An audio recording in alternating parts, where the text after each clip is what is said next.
Electron जो रहते हैं अपने एक्साइटेड स्टेट में परमानेंटली शिफ्ट नहीं होते हैं, ठीक है। इलेक्ट्रॉन्स अपने ग्राउंड स्टेट से टेम्परेरी कहां जाएंगे, अपने एक्साइटेड स्टेट में जाएंगे, तब तक वहां पे रहेंगे जब तक कि उनका एनर्जी उतना रहेगा, ठीक। जैसे ही उनको एनर्जी मिलना बंद हो जाता है, अपने एब्जॉर्ब किए हुए एनर्जी को ये वापस से रिलीज करते हैं और अपने ग्राउंड स्टेट में रिटर्न हो जाते हैं। तब के केस में जो तुम्हारा स्पेक्ट्रा बनने वाला होगा उसको क्या बोलते हैं, एमिशन स्पेक्ट्रा। अगर कोई पॉजिटिव चार्ज नेगेटिव चार्ज एक दूसरे के पास में है, कोई एक चार्ज दूसरे चार्ज को रिवॉल्व कर रहा हो, तब के केस में ये जो रिवॉल्व करने वाला जो चार्ज होता है एक्सीलरेटेड मोशन है, एक्सीलरेटेड मोशन में होने की वजह से ये अपना एनर्जी कंटीन्यूअसली लूज करते जाएगा और तब के केस में सर्कुलर पाथ ना बना करके जलेबी पाथ बनाएगा इस टाइप से, ठीक है। इस टाइप से जलेबी पाथ बनाएगा और ये आकर के न्यूक्लियस से भिड़ जाएगा। तो सर्टेन एनर्जी के ये वेव को या इलेक्ट्रोमैग्नेटिक रेडिएशन को ये क्या कर लेगा, एब्जॉर्ब कर लेगा और बाकी को ये पास होने देगा। जो पास होकर के जाएंगे और यहाँ पे डिस्क्रीट फॉर्म में स्पेक्ट्रम बनाएंगे उनको बोला जाता है एब्जॉर्प्शन स्पेक्ट्रम। आफ्टर एब्जॉर्प्शन कोई स्पेक्ट्रम फॉर्म हुआ है और जब इसको व्हाइट लाइट देना बंद कर दिया जाएगा तब के केस में जितने रेडिएशंस को एब्जॉर्ब किया हुआ था उन्हीं रेडिएशन को रिलीज करेगा और जो कलर पहले अपीयर हुए थे वो अपीयर ना होकर के बाकी बचे हुए कलर अपीयर होंगे। क्लियर। तो इस टाइप से यहाँ पे तुमको दो स्पेक्ट्रम देखने के लिए मिलता है, एक हो जाएगा तुम्हारा, ठीक है भाई। चलो, तो पिछले वाले क्लास में हम लोग जो था वो पार्टिकल थ्योरी और ये सब चीज हम लोग देख रहे थे,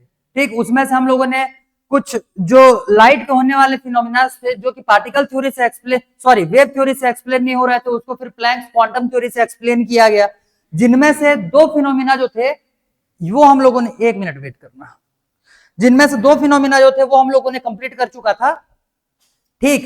एक हो जाएगा तुम्हारा ब्लैक बॉडी रेडिएशन और दूसरा उसमें से देखे हुए थे फोटो इलेक्ट्रिक इफेक्ट। ये जो दो फिनोमिना थे इसको तुमको अच्छे से दिमाग में बिठा करके रखना है।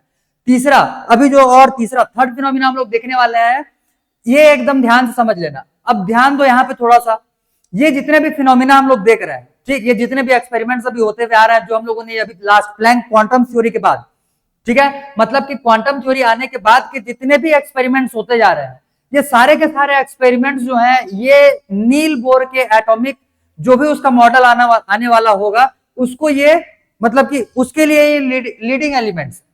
क्लियर। बोलने का मतलब ये सारे एक्सपेरिमेंट्स होने के बाद अब इन सब को आपस में कंबाइन करके इन सब को एनालाइज करके जो नील बोर है वो अपना एटॉमिक मॉडल लाने वाला होगा, ठीक है। तो पार्टिकल थ्योरी इसको अच्छे से दिमाग में बिठा करके रखना, ठीक है भाई। तो आज के लिए हेडिंग लगा लो लाइन स्पेक्ट्रा,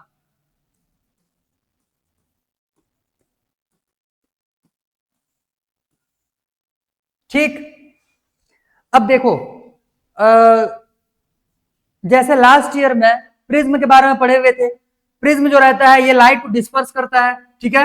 ये हो जाएगा प्रिज्म। अगर इस पे हम लोग कोई व्हाइट लाइट अगर यहाँ पे इंसिडेंट करवाएं तब के केस में ये टोटल 7 कॉन्स्टिट्यूएंट कलर्स में इसके डिवाइड हो जाता है, ठीक है। और इसी फिनोमिना को बोला जाता है डिस्पर्सन ऑफ लाइट, ठीक। तो अगर प्रिज्म देखे नहीं हो तो प्रिज्म जो रहता है वो इस टाइप से होता है। वेट, ये देखो इस टाइप से होता है भाई प्रिज्म, ठीक है। प्रिज्म इस टाइप से होता है, दिख रहा होगा ये, क्लियर। अब इसमें अगर व्हाइट लाइट किसी भी इसके एक सरफेस पर अगर इंसिडेंट करवाते हैं तो दूसरे वाले सरफेस से ये टोटल 7 कलर्स में डिवाइड होकर के बाहर निकलता है। अब अगर पिछले वाले क्लास का थोड़ा मोड़ा याद हो, पिछले वाले क्लास का अगर थोड़ा मोड़ा याद हो तो मैं एक चीज तुमको बता रहा हूं, यहाँ पे देखो ध्यान से। जो ये 7 कलर अपीयर होंगे, ठीक, थोड़ा सा दिमाग लगा के बोलना, सोचना। जो ये 7 कलर्स होंगे ये एक दूसरे में घुले मिले होंगे या फिर सारे के सारे 7 कलर्स जो है वो सेपरेट दिखेंगे तुमको, ठीक। थोड़ा सा सोचो, मैं एक तब तक इमेज निकाल रहा हूं, फिर से एक बार बोल दे रहा हूं। जो ये टोटल इसमें 7 कलर्स निकले हुए थे, ये सातों के सातों कलर कंप्लीटली एक दूसरे से सेपरेट रहने वाले हैं या फिर जो कलर्स के जो बाउंड्रीज होंगे वो आपस में घुले मिले रहने वाले हैं, ठीक। इसको सोचना है, सोचो।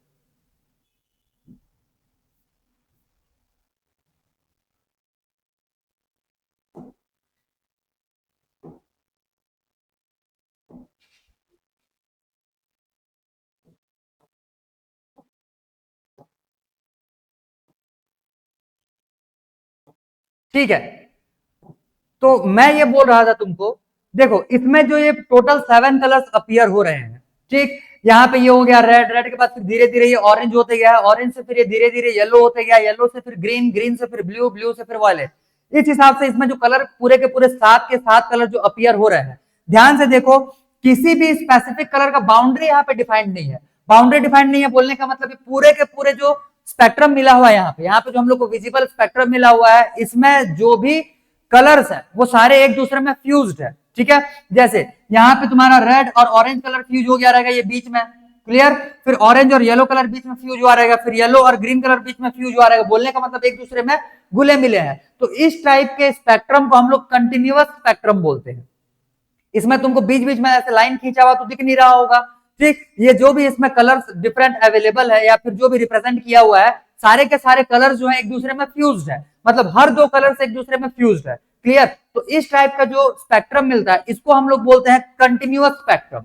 क्लियर। इसको हम लोग बोलते हैं कंटिन्यूअस स्पेक्ट्रम। मेनली हम लोग को विजिबल स्पेक्ट्रम के लिए ही देखना है, तो क्योंकि यही चीज तो आप देख पाओगे। अब अगर यहाँ पे रेडियो वेव अगर इंसिडेंट करवाया गया हो किसी एक सरफेस पे, तो उसको कैसे ऑब्जर्व कर पाओगे? उसके लिए तुमको फिर अलग से डिटेक्टर लगाना पड़ेगा, ठीक। और विजिबल स्पेक्ट्रम जो रहता है इसके लिए हम लोग को कोई दूसरे और मटेरियल का रिक्वायरमेंट नहीं होता है, प्रिज्म ले आएंगे, उसी से हम लोग को ये विजिबल स्पेक्ट्रम जो है हम लोग को पता चल जाए कि नहीं भाई यहाँ पे 7 डिफरेंट कलर्स है, और जो कि इनके बीच के बाउंड्रीज जो है ये डिफाइंड नहीं है, एक दूसरे में कलर जो है ये फ्यूज्ड होते हैं। तो इस टाइप का जो स्पेक्ट्रम बन करके आता है इसको बोला जाता है कंटिन्यूअस स्पेक्ट्रम, ठीक है। इस टाइप के स्पेक्ट्रम को बोला जाए कंटिन्यूअस स्पेक्ट्रम। अब यहां पे एक चीज ध्यान दो,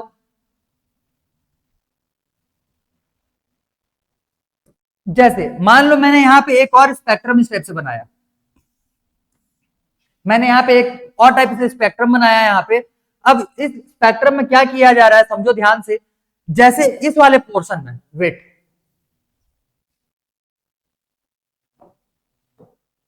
जैसे मान लो इस वाले पोर्शन में यहां पे ये पूरा रेड कलर बना दिए, ठीक है। रेड के बाद फिर यहां पे जो ऑरेंज आया हुआ है इस ऑरेंज को अभी इग्नोर मार दो। इसके बाद जो कलर आएगा ये मान लो तुम्हारा येलो कलर आ गया, तो यहां पे ये मैंने येलो कलर बना दिया, ठीक। उसके बाद में फिर एक आध दो कलर और उसको स्किप कर दो, सीधा पहुंच गया मान लो ब्लू कलर पे, तो मान लो ये हम लोग आ गए यहाँ पे ब्लू कलर पे। अब देखो ये जो स्पेक्ट्रम है ये तुम्हारा कंटिन्यूअस स्पेक्ट्रम है, जिसमें कि सारे के सारे कलर्स एक दूसरे के साथ में अवेलेबल है या प्रेजेंट है, ठीक है। लेकिन इसमें जो तुमको स्पेक्ट्रम दिख रहा होगा इसमें तो सातों के सातों कलर एक तो है नहीं, पहली बात। दूसरा, जो भी कलर्स यहाँ पे तुमको डिफरेंट दिख रहे हैं सारे के सारे बाउंड्री जो है ये बाउंड्री जो है ये डिफाइंड है। बोलने का मतलब कलर जो है यहाँ पे तुमको सेपरेट दिख रहे होंगे, और बीच बीच के जो कलर्स हैं ये गायब है यहाँ पे। क्लियर। तो यहाँ पे ये जो तुमको स्पेक्ट्रम दिख रहा होगा इसी ये लाइन जैसे अपियर हो रहा होगा आप तुमको, तो इसी को हम लोग डिस्क्रीट स्पेक्ट्रम या फिर लाइन स्पेक्ट्रम बोलते हैं। क्लियर है ये? इसको हम लोग क्या बोलने वाले हैं? डिस्क्रीट स्पेक्ट्रम या फिर लाइन स्पेक्ट्रम। और इस साइड में जो तुम्हारा दिख रहा है ये जो दिख रहा है ये हो जाएगा कंटिन्यूअस स्पेक्ट्रम।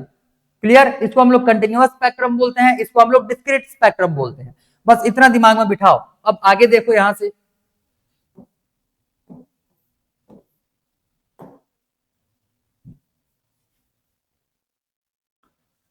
ठीक।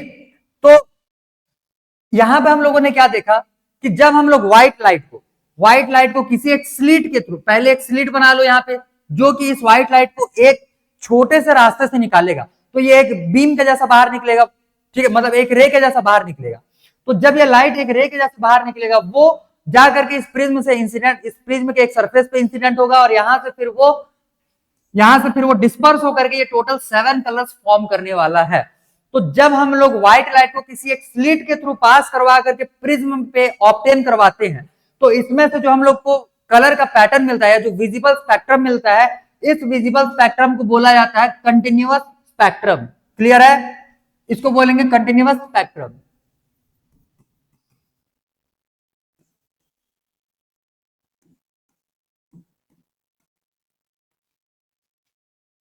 कंटिन्यूअस स्पेक्ट्रम, ये कंटिन्यूअस स्पेक्ट्रम किस मतलब कब मिल रहा है ये? When white light is passed through a slit and incident to a surface of prism. A surface of prism. ठीक। तब के केस में तुमको कंटिन्यूअस स्पेक्ट्रम देखने के लिए मिलने वाला है। बीच में कोई सा भी और ऑब्स्टिकल नहीं आना चाहिए। बोलने का मतलब बीच में और कोई सा भी तुम्हारा सब्सटेंस नहीं आना चाहिए। क्लियर। तो इस टाइम पे इस पे जो तुमको स्पेक्ट्रम मिल रहा होगा ये तुम्हारा कंटिन्यूअस स्पेक्ट्रम मिलने वाला है। अब सेकंड, लाइन स्पेक्ट्रम या फिर डिस्क्रीट स्पेक्ट्रम।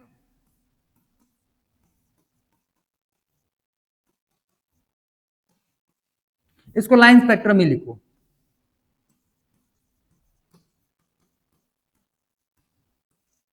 ठीक है, लाइन स्पेक्ट्रम। अब समझो, अगर हम लोग ये जो व्हाइट लाइट और ये प्रिज्म का सरफेस है, इन दोनों के बीच में कोई एक वेपर का मीडियम बना देता है, वाटर वेपर ले लो या फिर कोई सा एक गैस का वेपर ले लो, जैसे हाइड्रोजन ले लिए, क्लियर। तब के केस में यहाँ पे ये जो स्पेक्ट्रम मिलता है, ये कंटिन्यूअस स्पेक्ट्रम ना मिल करके तुमको वहां पे डिस्क्रीट स्पेक्ट्रम देखने के लिए मिलेगा। और डिस्क्रीट स्पेक्ट्रम जो मिलेगा, ध्यान से समझो, यहाँ पे तुमको दो टाइप से डिस्क्रीट स्पेक्ट्रम देखने के लिए मिलता है। ठीक, एक को हम लोग बोलते हैं एमिशन स्पेक्ट्रम और एक को हम लोग बोलते हैं एब्जॉर्प्शन स्पेक्ट्रम। अब ध्यान दो, यहाँ पे जैसे डिस्क्रीट स्पेक्ट्रम मिलेगा तो ये मान लो ब्लू कलर हो गया, इसके बाद के कलर जो कलर यहाँ पे नहीं दिखाएंगे वो भूल जाना। ये येलो कलर हो गया, यहाँ पे मान लो ये रेड कलर हो गया। तो यहाँ पे ये तीन कलर सिर्फ अपीयर हो रहे हैं और तीनों के बाउंड्रीज जो है ये भी डिफाइंड है।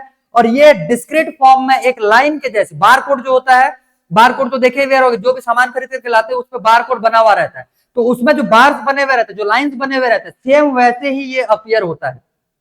ठीक है, बट बार कोड में सिर्फ ब्लैक कलर के लाइन तुमको देखने के लिए मिलेगा, इसमें तुमको डिफरेंट कलर्स के लाइन तुमको देखने के लिए मिलने वाले हैं।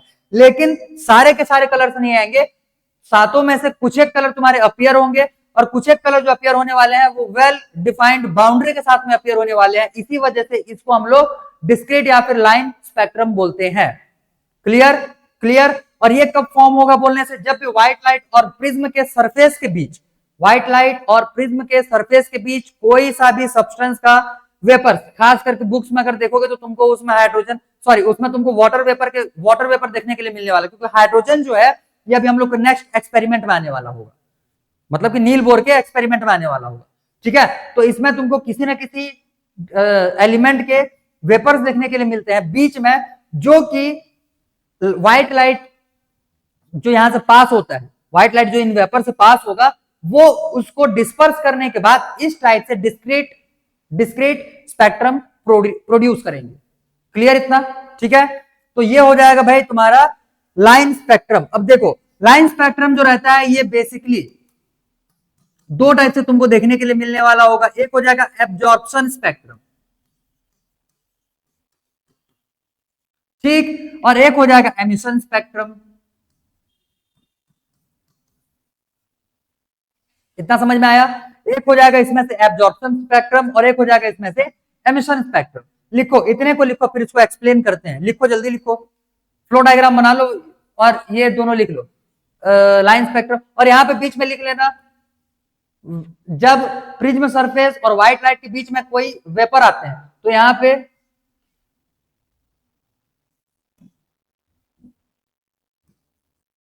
व्हाइट लाइट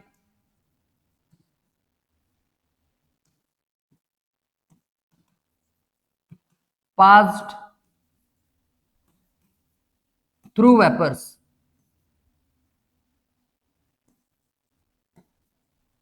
through vapors, ठीक। When white light passed through vapours, तब के केस में डिस्क्रीट स्पेक्ट्रम मिलने वाला होगा। और अगर उसको हम लोग सीधा पास करवाएं, कोई वेपर वेपर बीच में नहीं है, तब के केस में तुमको कंटिन्यूअस स्पेक्ट्रम देखने के लिए मिलने वाला है। क्लियर? ठीक है,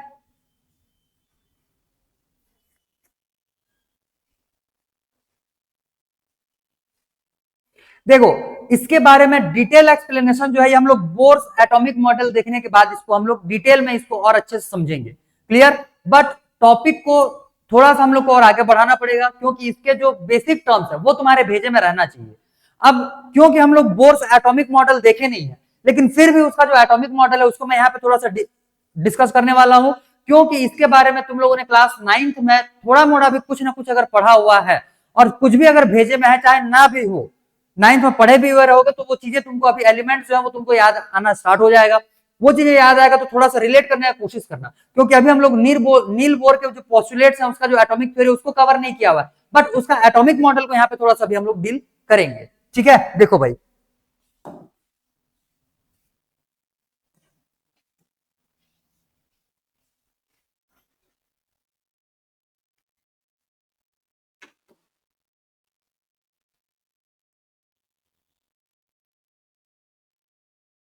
समझो, जैसे मान लो कि ये कोई सा एक एटम है, ये पूरा एक बाउंड्री है, समझ लो यहां पे एक प्रिज्म है, ठीक, ये एक बाउंड्री है, यहां से एक प्रिज्म है, इस साइड में इसका पूरा का पूरा वेपर्स भरे पड़े हैं, मैं एक वेपर को जूम करके उसको मैं बड़े साइज का एटम बना करके दिखा रहा हूं, क्लियर है, ठीक है। आगे देखो, जब हम लोग इस पे व्हाइट लाइट पास करवाते हैं, अगर बीच में कुछ भी नहीं होगा, अगर बीच में कुछ भी नहीं होगा, अगर ये एटम नहीं होगा, तो व्हाइट लाइट जो है ये सीधा इंसिडेंट हो जाएगा प्रिज्म पे, और प्रिज्म जो रहेगा इसको 7 कॉन्स्टिट्यूएंट कलर्स में डिस्पर्स कर देगा, ठीक। वहीं अगर बीच में अगर कोई वेपर के मॉलिक्यूल्स या फिर एटम्स आ जाते हैं, तब के केस में इसका ये हो गया न्यूक्लियस, और इसका जो इलेक्ट्रॉन रहेगा ये यहाँ पे बाउंड्री में घूम रहा होगा इस टाइप से, ठीक है, इस टाइप से घूम रहा होगा। अब होता क्या है समझो, जब ये व्हाइट लाइट यहां से आएंगे, जब ये व्हाइट लाइट यहां से आएंगे, तो क्योंकि ये व्हाइट लाइट जो है ये अपने कॉन्स्टिट्यूएंट कलर को अपने साथ में रखा हुआ है, ठीक, तो ये जो वेपर्स होंगे, इनके जो एटम्स होते हैं, ये उनमें से कुछ एक सर्टेन फ्रीक्वेंसी का हो, या फिर एनर्जी बोलो या फिर वेवलेंथ बोलो, सर्टेन एनर्जी के लाइट्स को या फिर रेडिएशन को एब्जॉर्ब कर लेते हैं, क्लियर। जैसे मान लो यहां से टोटल 7 कलर आ रहे हैं, ये हो गया 3 4 5 6 7, यहां पे ये इलेक्ट्रॉन्स घूम रहे हैं, ठीक। अब ये इलेक्ट्रॉन जो है, मान लो ये 1 2 3 4 5 6 7, क्लियर। अब जब हम लोग इस पे व्हाइट लाइट प्रोड्यूस किए हुए हैं, जब हम लोग इसको व्हाइट लाइट दिए हुए हैं, तब के केस में ये इलेक्ट्रॉन्स इसके जो होंगे, एज्यूम करो इसमें कि जो 1 नंबर पे दिख रहा है तुमको इलेक्ट्रोमैग्नेटिक वेव, जो 3 नंबर पे तुमको दिख रहा है इलेक्ट्रोमैग्नेटिक वेव, और जो 5 नंबर पे दिख रहा है, बोलने का मतलब 1 3 और 5, ठीक, इन तीनों ही एनर्जी के जो रेडिएशंस है, इसको ये इलेक्ट्रॉन मान लो एब्जॉर्ब कर दिया, ठीक है। एब्जॉर्ब करने के बाद अब यहां से जो पास होकर के लाइट रे बाहर निकलेगा, वो कौन कौन से लाइट रे हो जाएंगे, यहां से फिर कौन कौन से हो जाएंगे, 2 4 6 7, ठीक है, मतलब 2 4 6 7।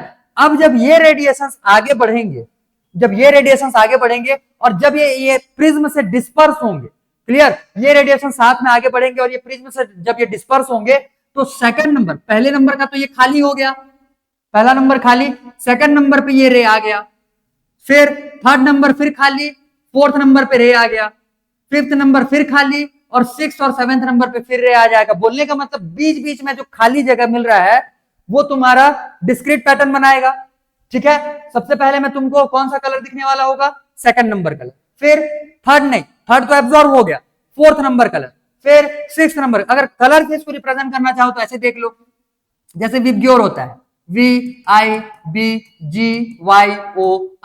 इसमें से कौन कौन से कलर एब्जॉर्ब हो गए, सेकंड, फर्स्ट नंबर पे रेड है, रेड कलर एब्जॉर्ब हो गया तो वो वहां पे दिखेगा नहीं, ठीक। फिर थर्ड नंबर पे तुम्हारा कौन सा हो जाएगा, येलो कलर, तो येलो कलर अब वहां पे अपीयर नहीं होगा। फिर फिफ्थ नंबर मतलब ब्लू कलर एब्जॉर्ब हो गया तो ब्लू कलर अब यहाँ पे अपीयर नहीं होगा, और बाकी जितने कलर्स बचे हुए हैं वो सारे के सारे यहाँ पे अपीयर होंगे। और क्योंकि बीच बीच के कलर गायब है, बीच बीच के कलर गायब है, तब के केस में ये जो पैटर्न तुमको मिलेगा ये डिस्क्रीट फॉर्म में मिलने वाला होगा।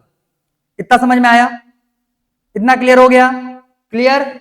अब दूसरा चीज समझो, यहां पे एक्चुअली में हुआ क्या है, जब उधर से लाइट आए, लाइट आने के बाद कुछ रेडिएशंस को एब्जॉर्ब करने, ये इसने, इन मॉलिक्यूल्स ने कुछ रेडिएशंस को एब्जॉर्ब कर लिया, एब्जॉर्ब करने के बाद इधर के तुम्हारे स्पेक्ट्रम मिल रहा होगा, क्लियर। तो after absorption of some radiations, clear, जो इधर तुमको डिस्क्रीट पैटर्न पे स्पेक्ट्रम देखने के लिए मिलेगा उसको हम लोग बोलते हैं एब्जॉर्प्शन स्पेक्ट्रम, ठीक है। एब्जॉर्प्शन स्पेक्ट्रम तुमको कब मिलने वाला होगा, जब तक इस पे तुम व्हाइट लाइट डालोगे, जब तक ये व्हाइट लाइट इस पे आते जाएगा, इसके इलेक्ट्रॉन्स जो है उन्हीं सर्टेन वेवलेंथ या फिर सर्टेन एनर्जी के जो रेडिएशंस होंगे उसको एब्जॉर्ब करते रहेंगे कंटिन्यूअसली, ठीक है। और यहां से बचे कुछ रेडिएशंस जो रहेंगे जब यहां से पास होंगे तो ये डिस्पर्स होकर के डिस्क्रीट फॉर्म में तुम्हारा स्पेक्ट्रम फॉर्म करने वाले होंगे। तो एब्जॉर्ब करने के बाद ये स्पेक्ट्रम बना हुआ है तो इसको बोला जाता है एब्जॉर्प्शन स्पेक्ट्रम, ठीक। अब ध्यान दो दूसरा चीज, जब ये सारे के सारे व्हाइट लाइट अब गायब कर दो, अब मैंने इसको लाइट देना बंद कर दिया, अब मैंने इसको लाइट देना बंद कर दिया, जब इसको लाइट देना बंद कर देंगे तब के केस में समझो इसके इलेक्ट्रॉन जो थे वो एनर्जी को एब्जॉर्ब किए हुए हैं, ध्यान से समझो, ये इलेक्ट्रॉन्स उस एनर्जी को अपने पास में होल्ड करके नहीं रखने वाले, उस एनर्जी को ये अब रिलीज करने वाले रहेंगे। तो जैसे इस वाले इलेक्ट्रॉन ने रेड कलर एब्जॉर्ब किया था, येलो कलर एब्जॉर्ब किया था और ब्लू कलर एब्जॉर्ब किया था, और तब तक एब्जॉर्ब किया था जब तक इसको व्हाइट लाइट मिल रहा था। जैसे इसको व्हाइट लाइट देना बंद कर दिए, जैसे इसको व्हाइट लाइट देना बंद कर दिए, तो अब यहां से ये जो बाकी 2, 4, 6, 7 के जो कलर बाहर निकल रहे थे, अब तो वो नहीं निकलेंगे, क्योंकि ये तब बाहर निकल रहे थे जब व्हाइट लाइट इसको मिल रहा था और 1, 3, 5 इसमें एब्जॉर्ब हो रहे थे। तो ये जो बाकी 4 कलर बचे ये बाहर निकल करके गए थे। क्लियर? अब जब इसको व्हाइट लाइट देना बंद कर देंगे तो ये सारे कलर सब यहां से निकलना बंद हो जाएगा। लेकिन ये जो 1, 3 और 5, बोलने का मतलब रेड, येलो और ब्लू कलर को जो इसने एब्जॉर्ब किया हुआ था, क्योंकि वो तो एनर्जी ही एब्जॉर्ब किया हुआ है, ठीक है, उस एनर्जी को ये मॉलिक्यूल बहुत ज्यादा देर तक होल्ड करके नहीं रखता है। जैसे ही इसको व्हाइट लाइट देना बंद कर दिया जाएगा, अब इसने जो एब्जॉर्ब किया हुआ था एनर्जी या जो रेडिएशन को इसने एब्जॉर्ब किया हुआ था, अब उन्हीं को ये क्या कर देगा, एमिट कर देगा। बोलने का मतलब जब ये एब्जॉर्ब किया था तो इस पे कौन कौन से कलर के स्पेक्ट्रम फॉर्म हुए थे? येलो कलर, सॉरी येलो नहीं, orange colour, green colour, violet colour और इंडिगो कलर, ठीक है, ये सारे कलर्स वहां पे स्पेक्ट्रम फॉर्म किए थे जब ये लाइट को एब्जॉर्ब किया था, तो एब्जॉर्प्शन स्पेक्ट्रम वो बन गया। अब जब व्हाइट लाइट इसको देना बंद करेंगे तो ये एमिट कर रहा है कौन कौन से रेज? रेड, येलो और ब्लू। तो बोलने का मतलब अब जब ये एमिट करेगा, जब इसको व्हाइट लाइट देना बंद कर देंगे और ये अपने रेडिएशन को जो कि इसने होल्ड किया हुआ था उसको जब ये एमिट करेगा, तब के केस में इस पे अब जो पहले 3 कलर अपीयर नहीं हो रहे थे वो 3 कलर अब अपीयर होंगे, और वो जो स्पेक्ट्रम फॉर्म होने वाला रहेगा उसको बोलते हैं एमिशन स्पेक्ट्रम, उसको बोला जाएगा एमिशन स्पेक्ट्रम। भेजे में घुसा इतना, जब व्हाइट लाइट इस मॉलिक्यूल को मिल रहा होगा तो ये व्हाइट लाइट के सर्टेन एनर्जी वाले या सर्टेन जो भी ले लो, एनर्जी ले लो, वेवलेंथ ले लो, फ्रीक्वेंसी ले लो, क्योंकि पार्टिकल थ्योरी तो इन तीनों को ही रिलेट करता है, energy is directly proportional to frequency, देखे हुए थे ना, ठीक। तो सर्टेन एनर्जी के ये वेव्स को या इलेक्ट्रोमैग्नेटिक रेडिएशन को ये क्या कर लेगा, एब्जॉर्ब कर लेगा और बाकी को ये पास होने देगा। तो जो पास होकर के जाएंगे और यहाँ पे डिस्क्रीट फॉर्म में स्पेक्ट्रम बनाएंगे उनको बोला जाता है एब्जॉर्प्शन स्पेक्ट्रम। आफ्टर एब्जॉर्प्शन वो स्पेक्ट्रम फॉर्म हुआ है, और जब इसको व्हाइट लाइट देना बंद कर दिया जाएगा तब के केस में ये जितने रेडिएशन को एब्जॉर्ब किया हुआ था उन्हीं रेडिएशन को अब ये रिलीज करेगा, और जो कलर पहले अपीयर हुए थे वो अपीयर ना होकर के बाकी बचे हुए कलर अपीयर होंगे। क्लियर? तो इस टाइप से यहाँ पे तुमको 2 स्पेक्ट्रम देखने के लिए मिलता है, एक हो जाएगा तुम्हारा, सॉरी 2 डिस्क्रीट स्पेक्ट्रम देखने के लिए, दो टाइप के लाइन स्पेक्ट्रम देखने के लिए मिलेगा, एक हो जाएगा तुम्हारा एब्जॉर्प्शन स्पेक्ट्रम और दूसरा हो जाएगा तुम्हारा यहां से एमिशन स्पेक्ट्रम। क्लियर? क्लियर इतना? देखो भाई इतने टर्म्स जितना भी तुमको एक्सप्लेन किया गया, इसमें अगर कुछ डाउट हो तो बोलो, क्योंकि इसको अभी हम लोग दोबारा फिर पढ़ेंगे। इसको हम लोग जब नील बोर का पूरा थ्योरी देख लेंगे उसके बाद फिर इसका यूज होने वाला है। ये जो एटम लिए हुए हैं हम लोग, ठीक है, ये अभी के लिए एज्यूम कर लो ये हाइड्रोजन लाइक एटम है, ठीक है, तो इसके बारे में फिर से एक बार और डील करने वाले हैं। इसका भी तुम लोग को बेसिक जानना इंपॉर्टेंट था, इसी वजह से मेरे को यहाँ पे इसको एक्सप्लेन एक बार करना था, ठीक। तो देखो इतने में अगर किसी को कुछ समझ में ना आया हो या भेजे में कुछ ना घुसा हो या फिर डाउट हो तो उसको जल्दी से पूछो, फिर आगे बढ़ेंगे यहां से।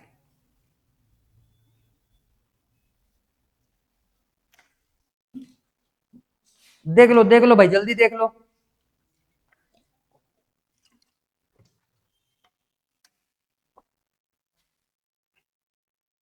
ठीक है, एब्जॉर्प्शन स्पेक्ट्रम और एमिशन स्पेक्ट्रम दोनों क्लियर हो गया रहना चाहिए। Clear clear, good, very good. तो देखो भाई अब यहां से ये हम लोग का स्पेक्ट्रम वाला जो टॉपिक था ये हो गया कंप्लीट।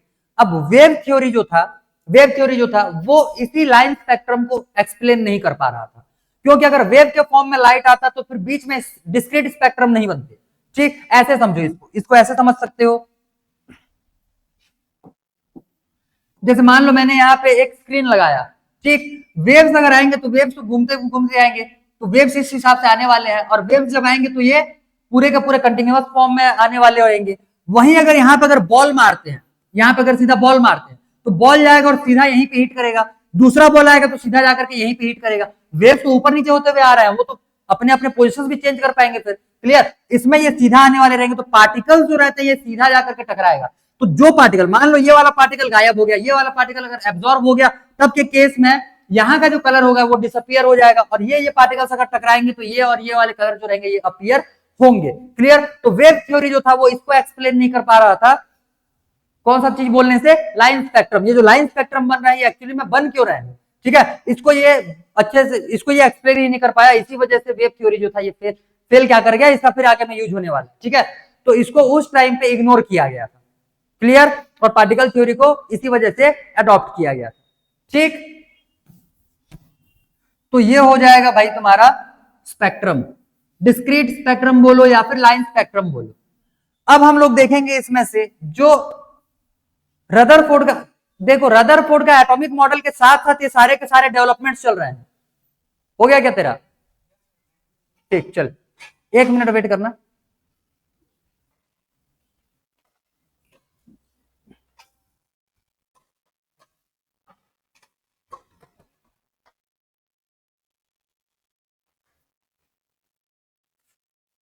तो इतना समझ में आ गया होगा, ये वेव थ्योरी से एक्सप्लेन नहीं हो पा रहा था, इसको एक्सप्लेन करने के लिए फिर पार्टिकल थ्योरी इंट्रोड्यूस किया गया था, क्वांटम थ्योरी से ये पूरा का पूरा एक्सप्लेन हो गया। इसके बारे में और डिटेल हम लोग को देखना है नील बोर के थ्योरी में। ठीक है, नील बोर में और इसको और डिटेल में देखने वाले हैं।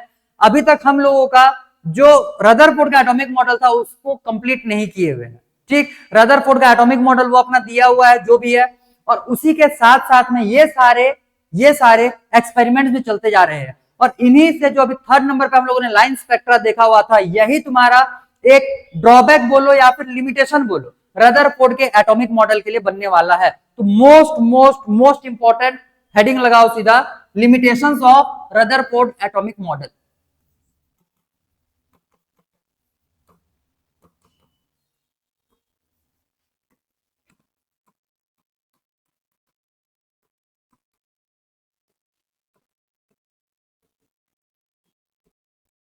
देखो स्कूल्स के एग्जाम में जनरली तुमको लिमिटेशन ज्यादा पूछे जाते हैं, तो खास करके ये रदरफोर्ड का एटॉमिक मॉडल का लिमिटेशन और नील बोर के एटॉमिक मॉडल का जो लिमिटेशन रहेगा, इसको तो जितने भी पॉइंट्स देखने वाले हैं इसको तो खैर 3 ही पॉइंट्स में उड़ा देंगे।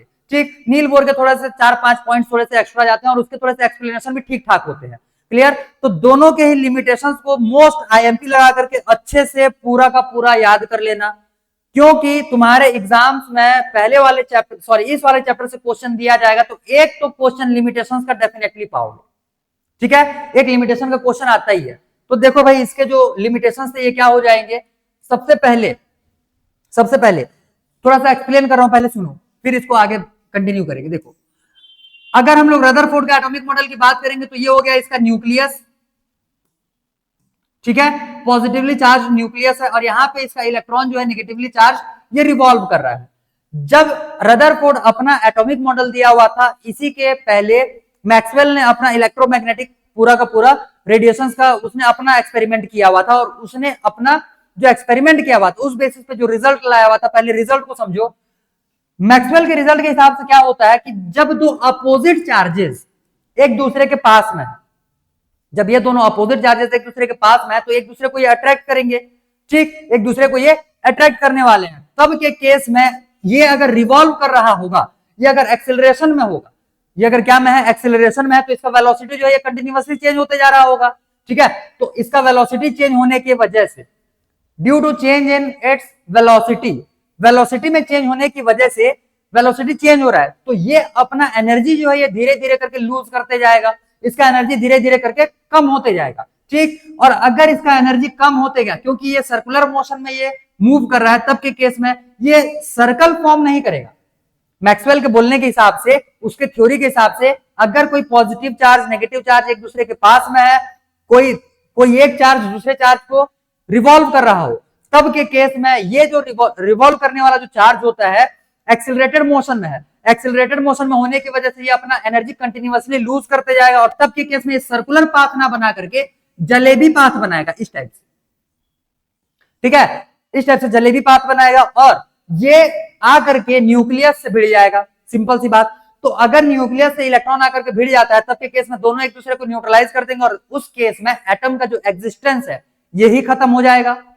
ठीक है, यही खत्म हो जाएगा, मतलब एटम जो है ये एग्जिस्ट ही नहीं करेगा। मे बी 10⁻⁸ सेकंड्स के आसपास में ही ये पूरा का पूरा फिनोमिना कंप्लीट हो जाना चाहिए, अगर मैक्सवेल की थ्योरी को माना जाए तब के केस में। ठीक, तो रदरफोर्ड का जो मॉडल था इसने ये एक्सप्लेन नहीं कर पाया कि एक्चुअली में इलेक्ट्रॉन इसमें सर्कुलर पाथ पे कैसे घूम रहा है, क्योंकि मैक्सवेल की थ्योरी के हिसाब से इसको तो पॉजिटिव चार्ज बोलने का मतलब न्यूक्लियस से जाकर के भिड़ जाना चाहिए था, लेकिन ये भिड़ नहीं रहा है और यहाँ पे ये सर्कुलर पाथ बनाकर कंटिन्यूअसली घूम रहा है। तो ये पहला इसका ड्रॉबैक था जो कि इसने एक्सप्लेन नहीं कर पाया। ठीक है, इसने ये पहला इसका ड्रॉबैक या लिमिटेशन बोलो जो इसने एक्सप्लेन नहीं कर पाया। ठीक, तो इसमें लिखना पहले वाले नंबर पे, this model could not explain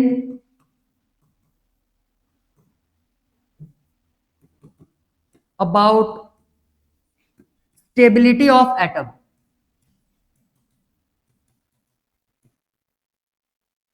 Stability of atom. ठीक, क्लियर। दूसरा चीज समझो, दूसरा चीज समझो, इसने मतलब कि एटम के इलेक्ट्रॉन्स जो रहेंगे ये किस हिसाब से अरेंज होते हैं, इसको ये एक तो डिफाइन नहीं कर पाया था। ठीक, जैसे नील बोर का थ्योरी अगर तुमको याद हो तो उसने 2, 8, 18, 32, 50 इस टाइप का पूरा सीक्वेंस बताया था कि पहले वाले ऑर्बिट में 2 इलेक्ट्रॉन रहेंगे, फिर 8, फिर 18, फिर 32, इस हिसाब से तुमको इलेक्ट्रॉन्स उसमें देखने के, तो उसके में एक इलेक्ट्रॉनिक कॉन्फ़िगरेशन डिफाइंड था, इसमें इलेक्ट्रॉनिक कॉन्फ़िगरेशन डिफाइंड नहीं है। This model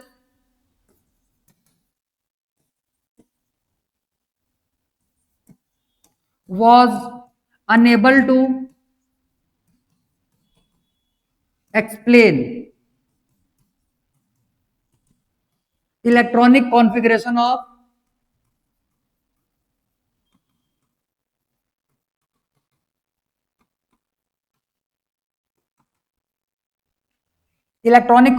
of atom. Clear, clear. 2 points जल्दी नोट डाउन करो, तो 1 मिनट नोट डाउन करो जल्दी फटाफट, 3 पॉइंट्स लिखने हैं इसमें, जल्दी नोट डाउन करो।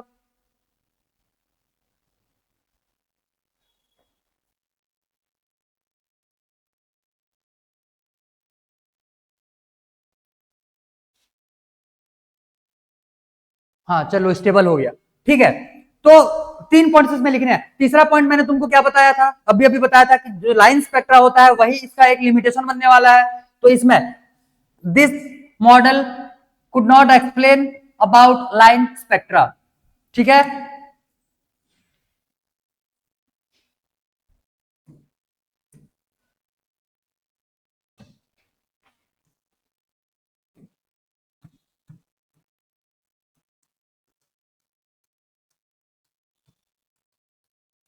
About line spectra, clear. तो ये 3 लिमिटेशंस तुमको दिमाग में बिठाना है। अब तीनों का ही एक्सप्लेनेशन प्रॉपरली तुम्हारे भेजे में रहना चाहिए।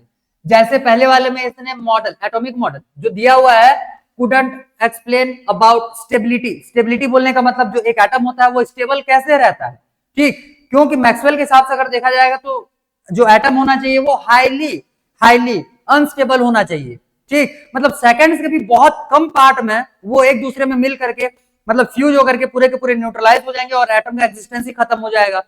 मैक्सवेल का थ्योरी अगर देखेंगे तो मैक्सवेल के थ्योरी को इसने काटने वाला कोई स्टेटमेंट नहीं प्रोवाइड कर पाया, ठीक है।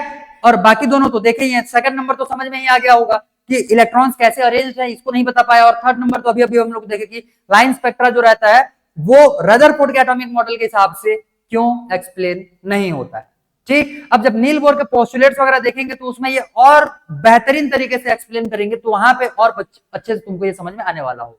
क्लियर, जल्दी से जल्दी ये 3 पॉइंट्स लिखो, फिर हम लोग सीधा उतरेंगे नील बोर्स एटॉमिक मॉडल पे।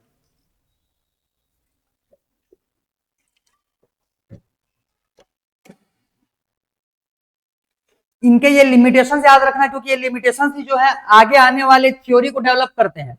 इन्हीं को, ये सारे लिमिटेशंस को अगर खत्म कर दिया जाए या इनका प्रॉपरली अगर आंसर दे दिया जाए, हाँ, तो फिर नया मॉडल बन जाएगा उसमें। क्लियर, तो इन सारे लिमिटेशंस को अच्छे से बिठा करके रखना दिमाग में, जो कि तुमको आगे आने वाले थ्योरीज या आगे आने वाले जो भी तुम्हारे मॉडल्स वगैरह होंगे बहुत ज्यादा हेल्पफुल होने वाले हैं उनके लिए। क्लियर, ठीक है, करो भाई जल्दी नोट डाउन करो, ठीक, गुड। देखो अच्छा, डन डन, गुड, ठीक है। अब यहां से हम लोगों का रदरफोर्ड का एटॉमिक मॉडल हो गया कंप्लीट। यहां से हम लोग आगे बढ़ेंगे अगले वाले मॉडल पे, नील बोर एटॉमिक मॉडल। अगला हेडिंग लगाओ, अगला हेडिंग लगाओ,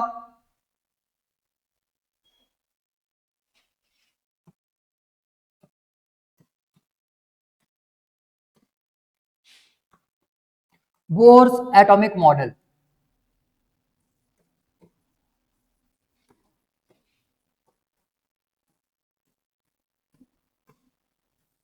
बोर्स एटॉमिक मॉडल, ठीक है, बोर्स एटॉमिक मॉडल। पहले तो इसके लिए एक नोट डाउन ही कर लो भाई, नोट करके लिखो यहां पे, पहले ही पॉइंट में लिख डालो इसको, note this model was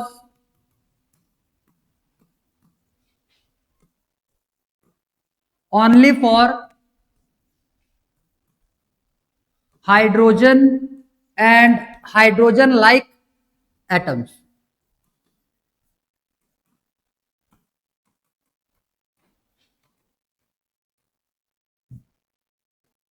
hydrogen और hydrogen like, hydrogen and hydrogen like atom, and मत लिखो और लिखो, हाइड्रोजन और हाइड्रोजन लाइक एटम्स। ठीक, अब समझो पहले ये जो स्टेटमेंट लिखे हुए हैं इसका बोलने का मतलब क्या है।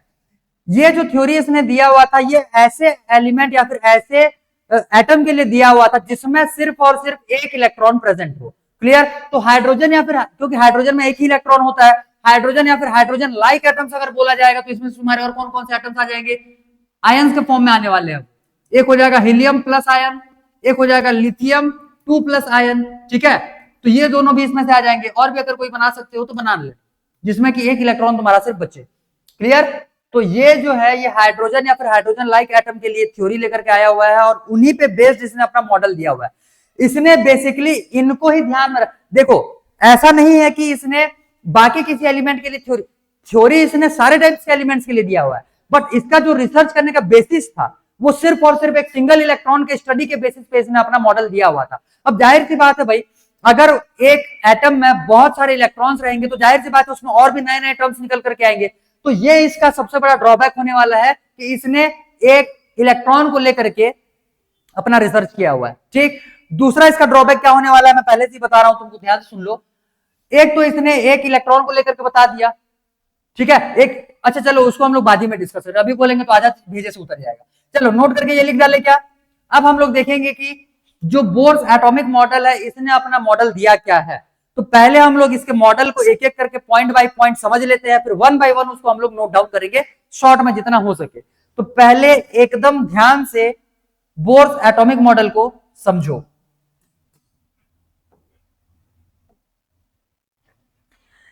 तो देखो भाई, मैं इसको पिछले वाले मॉडल से थोड़ा सा रिलेट करते हुए चलूंगा ताकि तुमको समझ में आए कि पिछले वाले में क्या कमी था और उसको इसने कैसे दूर किया हुआ है। तो ध्यान दो, जो रदरफोर्ड का एटॉमिक मॉडल था उसके एटॉमिक मॉडल के हिसाब से इलेक्ट्रॉन तो सर्कुलर पाथ पर रिवॉल्व कर रहे थे, ठीक है, इसने भी बोला कि इलेक्ट्रॉन जो है ये सर्कुलर पाथ पर रिवॉल्व करते हैं। जिस सर्कुलर पाथ पे ये रिवॉल्व करते हैं उसको हम लोग बोलते हैं ऑर्बिट, उसको हम लोग बोलते हैं ऑर्बिट। ठीक, ऑर्बिट याद रखना, अभी हम लोग नील बोर के टाइम पे इसको ऑर्बिट के नाम से देख रहे हैं, अभी आने वाले मॉडर्न एटॉमिक थ्योरी के हिसाब से ये ऑर्बिट जो है ये ऑर्बिटल्स बनने वाले हैं। ठीक है, और ऑर्बिटल्स क्या होते हैं ये वहीं पे तुमको डिस्कस करके बताएंगे। तो ध्यान से समझो, इलेक्ट्रॉन जो रहते हैं ये एक फिक्स्ड सर्कुलर पाथ पे ऑर्बिट में, जिसको कि क्या बोला जा रहा है, ऑर्बिट। ठीक, इसमें ये रिवॉल्व करते हैं न्यूक्लियस के अराउंड। पिछले वाले थ्योरी में रदरफोर्ड की थ्योरी के हिसाब से मैक्सवेल ने उस पर आकर के क्या किया हुआ था, थोड़ा सा अपना जो भी थ्योरी था उसको उसने दिया हुआ था। तब के केस में क्या हो रहा था कि ये इलेक्ट्रॉन जो है ये इसका एनर्जी धीरे धीरे करके लूज हो रहा था, मतलब कम हो रहा था, और ये इलेक्ट्रॉन जाकर के न्यूक्लियस से भिड़ जा रहा था। नील बोर ने आकर के ये बोला कि यहाँ पे जो इलेक्ट्रॉन रिवॉल्व करता है इसका फिक्स्ड एनर्जी होता है, with revolve with fixed energy. Clear, अब जैसे उसका ड्रॉबैक आ गया था, उसने बता ही नहीं पाया कि ये फिक्स एनर्जी के साथ घूम रहा है, नहीं तो फिर उसका मॉडल भी थोड़ा मोड़ा ठीक ठाक आगे चल गया रहता। तो इसने बोला कि ये जो इलेक्ट्रॉन्स घूमते हैं इनके पास फिक्स एनर्जी होता है। एनर्जी फिक्स कैसे होता है समझो, जो यहाँ पे ऑर्बिटल दिख रहा है, जैसे ये मान लो पहला ऑर्बिटल हो गया, ये मान लो दूसरा ऑर्बिट, सॉरी ये पहला, ये सेकंड ऑर्बिट इसको मान लो, यहाँ पे एक इलेक्ट्रॉन हो गया, ये इसका पहला ऑर्बिट हो गया, यहाँ पे जो इलेक्ट्रॉन अगर होता तो यहाँ पे ये दूसरा ऑर्बिट हो गया। क्लियर, एक एक इलेक्ट्रॉन अभी ले रहा है, ऐसे मत समझो कि वो इलेक्ट्रॉनिक कॉन्फ़िगरेशन के हिसाब से नहीं लिखा है भाई, वो जानबूझ करके ऐसे ही लिखा हुआ है। ठीक, कॉन्फ़िगरेशन वगैरह देखेंगे बाद में, पहले समझो चीजों को, अभी यही समझो कि एक एक इलेक्ट्रॉन ही है। तो समझो, तो ये जो इलेक्ट्रॉन इस वाले पहले वाले ऑर्बिट में घूम रहा है, इलेक्ट्रॉन के पास अपना खुद का एक फिक्स्ड एनर्जी है, पहले चीज ये नोट डाउन कर लो दिमाग में।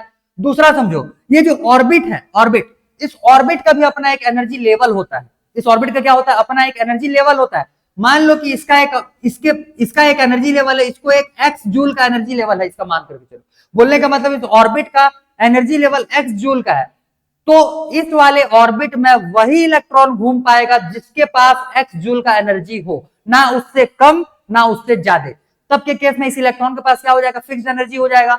मान लो सेकंड वाले ऑर्बिट का एनर्जी लेवल है ये वाई जूल का, सेकंड वाले ऑर्बिट का वाई जूल का एनर्जी लेवल है, तब के केस में सेकंड ऑर्बिट में जो इलेक्ट्रॉन घूमने वाले रहेंगे उनके पास वाई जूल का एनर्जी होना चाहिए, ना उससे कम ना उससे ज्यादा।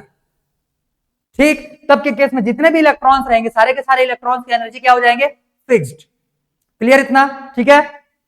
अब समझो, जो इलेक्ट्रॉन, जैसे मान लो कि ये पहला वाला ऑर्बिट हो गया, पहले वाला ऑर्बिट हो गया, पहले वाले ऑर्बिट का एनर्जी लेवल क्या है? एक्स जूल का।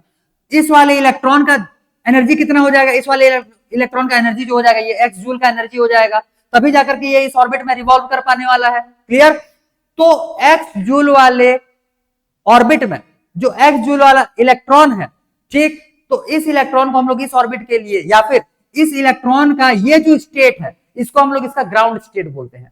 दूसरा चीज, ये वाले इलेक्ट्रॉन के लिए अपना खुद का ऑर्बिट जो है ये ग्राउंड स्टेट बोला जाएगा। ठीक है, तो ग्राउंड स्टेट बोलने का मतलब क्या है? रिस्पेक्टिव इलेक्ट्रॉन का रिस्पेक्टिव जो तुम्हारा ऑर्बिट होने वाला है वही उसका ग्राउंड स्टेट है, वही उसका क्या हो जाएगा? ग्राउंड स्टेट हो जाएगा। ठीक है, क्लियर? अगला समझो, ये तो कचरा दिख रहा है भाई, अब चलो थोड़ा सा मिटाते हैं। तो देखो, पहले वाले इलेक्ट्रॉन को कहां पे रखा गया है? एक्स जूल के जगह पे रखा हुआ है, इस वाले ऑर्बिट में ये घूम रहा है, तो इसका एनर्जी भी अब ये एक्स जूल का ही है। ठीक, और मान लो कि एक्स जूल से एक काम करते हैं, एक्स वाई नहीं लेते हैं, इसमें और कंफ्यूज हो जाओगे, मैं इसको नंबर में लिख देता हूं, देखो ध्यान से। चलो, एक्चुअल नंबर लिख रहा था लेकिन उसको भी भूल जाओ अभी। मान लो ये है 10 जूल का एनर्जी।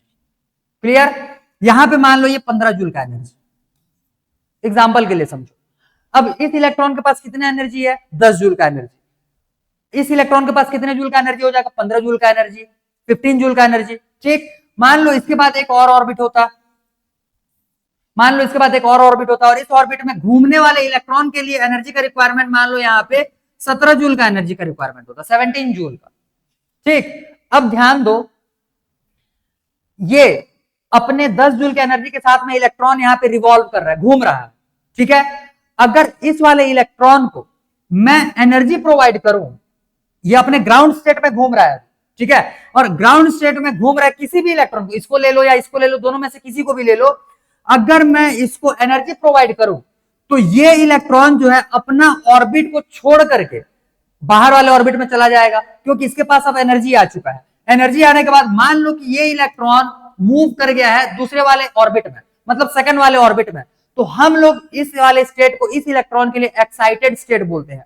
जब ये इलेक्ट्रॉन अपने खुद के ऑर्बिट में था तो ये ग्राउंड स्टेट में था, जब ये इलेक्ट्रॉन अपना ऑर्बिट छोड़ करके दूसरे ऑर्बिट में चला जाएगा तब के केस में हम लोग उसको एक्साइटेड स्टेट बोलते हैं। तो दो स्टेट यहां पे तुमको भेजे में बिठाना है, एक हो जाएगा ग्राउंड स्टेट, एक हो जाएगा एक्साइटेड स्टेट। अब ध्यान दो, एक्साइटेड स्टेट बोलने का मतलब इस इलेक्ट्रॉन का दूसरे वाले ऑर्बिट में जाना हो यही जरूरी नहीं है।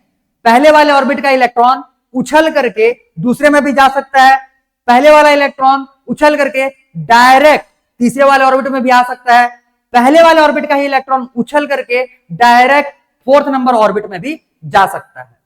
समझे ये?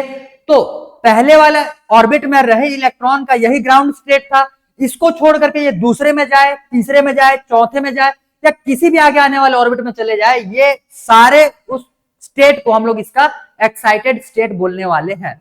तो इस इलेक्ट्रॉन के लिए सिर्फ एक ग्राउंड स्टेट, उसका खुद का ऑर्बिट, और इसके लिए बाकी सारे ऑर्बिट क्या हो जाएंगे? एक्साइटेड स्टेट हो जाएंगे। क्लियर? क्लियर? अब आगे समझो इसको। अब देखो, इस वाले ऑर्बिट में घूमने के लिए कितने जूल का एनर्जी चाहिए था? 10 जूल का एनर्जी चाहिए था।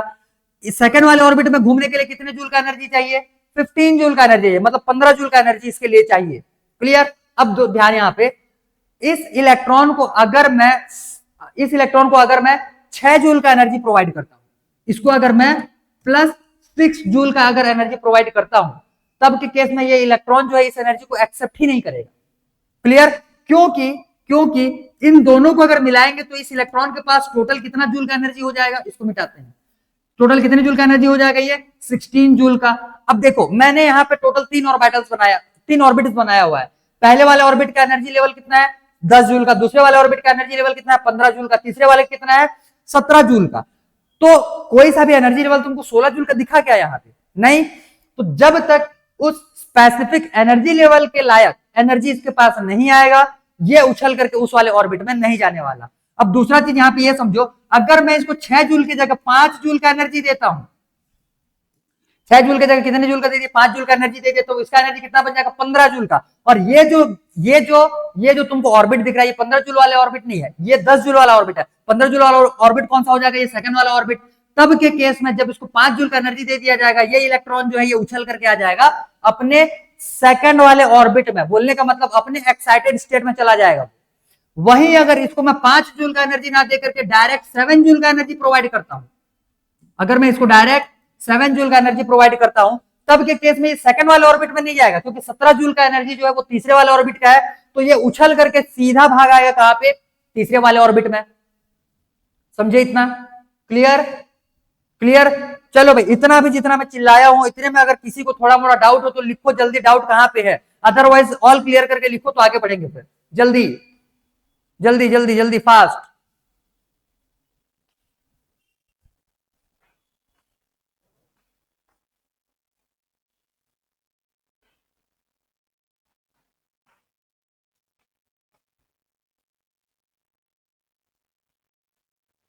बताओ बताओ, इतने में से अगर कुछ समझ में ना आया हो तो बोलो।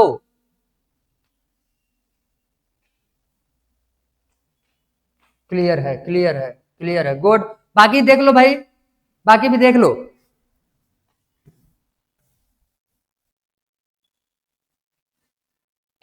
Clear clear clear, good, very good, ठीक। तो ये क्लियर हो गया होगा, सारे टर्म्स समझ में आ गए रहेंगे। यहां पे एक चीज अभी मैं कनेक्ट कर रहा हूं, ध्यान से सुनो। ये जो इलेक्ट्रॉन था, ये एक सर्टेन अमाउंट का एनर्जी को एब्जॉर्ब किया है, और एब्जॉर्ब करने के बाद ये एक्साइटेड स्टेट में गया है।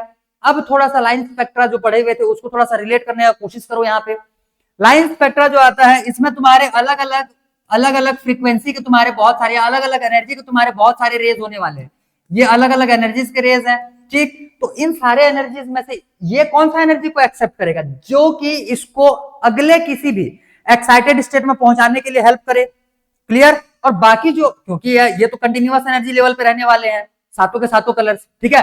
तो जो कलर का रेडिएशन या जो कलर का रेडिएशन का एनर्जी इसको एक्साइटेड स्टेट में पहुंचाने वाला होगा, ये इलेक्ट्रॉन उसी एनर्जी को एब्जॉर्ब करेगा, ठीक। और बाकी सारे एनर्जी को ये पास होने देगा। तब के केस में जो तुम्हारा स्पेक्ट्रम बनने वाला होगा उसको हम लोग बोलते हैं एब्जॉर्प्शन स्पेक्ट्रम, क्लियर। अब इसने एनर्जी को तो क्या किया, गेन कर लिया है। मैंने बोला था कि एनर्जी को होल्ड करके नहीं रखता, एनर्जी गेन किया, एनर्जी गेन करके ये सेकंड वाले ऑर्बिटल में चला गया, सेकंड वाले ऑर्बिट में चला गया। सेकंड वाले ऑर्बिट में जैसे ही अब इसको हम लोग एनर्जी प्रोड्यूस करना बंद कर देंगे, तो ये उसी एनर्जी को रिलीज कर देगा बाहर और वापस अपने ग्राउंड स्टेट में चला आएगा। बोलने का मतलब इलेक्ट्रॉन जो रहते हैं अपने एक्साइटेड स्टेट में परमानेंटली शिफ्ट नहीं होते हैं, ठीक है। इलेक्ट्रॉन्स अपने ग्राउंड स्टेट से टेम्परेरी कहां जाएंगे, अपने एक्साइटेड स्टेट में जाएंगे, तब तक वहां पे रहेंगे जब तक कि उनका एनर्जी उतना रहेगा, ठीक। जैसे ही उनको एनर्जी मिलना फिर बंद हो जाता है, अपने एब्जॉर्ब किए हुए एनर्जी को ये वापस से रिलीज करते हैं और अपने ग्राउंड स्टेट में रिटर्न हो जाते हैं। तब के केस में जो तुम्हारा स्पेक्ट्रा बनने वाला होगा उसको क्या बोलते हैं, एमिशन स्पेक्ट्रा। अब क्लियर हुआ कि वो जो एब्जॉर्प्शन और एमिशन स्पेक्ट्रा बन रहा था, एक्चुअल में क्यों बन रहा था, यहाँ पे इलेक्ट्रॉन्स जो थे ये उन एनर्जीज को कैप्चर कर रहे थे, और स्पेसिफिक एनर्जी को क्यों ये कैप्चर कर रहे थे, ये अब क्लियर हो गया। क्योंकि इनको एक्साइटेड स्टेट में जाने के लिए स्पेसिफिक एनर्जी का ही रिक्वायरमेंट होगा, ठीक है। 7 जूल से कम या थोड़ा ज्यादा भी दे दोगे तो ये उस एनर्जी को एक्सेप्ट ही नहीं करेगा। इसको सिर्फ वही एनर्जी चाहिए जो इसको एक्साइटेड स्टेट में या फिर एक्साइटेड स्टेट के ऑर्बिट के एनर्जी लेवल को मैच करने वाले जो एनर्जी बनाए, वही एनर्जी ये एब्जॉर्ब करने वाला होता है, ठीक है। क्लियर इतना, देखो भाई देखो, समझो। इतने में से अगर किसी को कुछ डाउट हो तो पूछो जल्दी, अदरवाइज समझने वाले पार्ट्स इतने ही थे, अब नोट डाउन करने वाले पार्ट्स हैं सारे। अगर इसमें से कुछ भेजे में ना गया हो या डाउट हो तो जल्दी से जल्दी पूछो, जल्दी पूछो।